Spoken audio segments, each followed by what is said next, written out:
now the defense is arguing their case in the capital murder trial of Hollis Daniels. Daniels shot and killed Floyd East Jr. in October of 2017. Today, the defense has called some of Daniels' old friends, and for the first time, a family member to the stand. Shaylee Sanders has been sitting in on this trial since it started last week. Shaylee, what did those witnesses have to say today?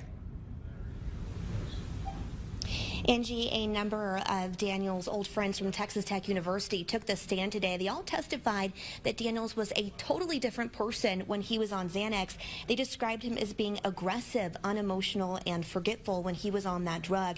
They also testified they had never feared for their lives when they were around him before, until the night they believed that he stole a gun from their home. Now today, a family member of Daniels also took the stand. It's Daniels' father's cousin, and she told the jury she's very close with Daniels and his family. She said the Daniels family is very large, and then kind of walked the jury through their family tree and how a number of people have a history of mental illness that led to suicide and in some cases disorders like alcoholism.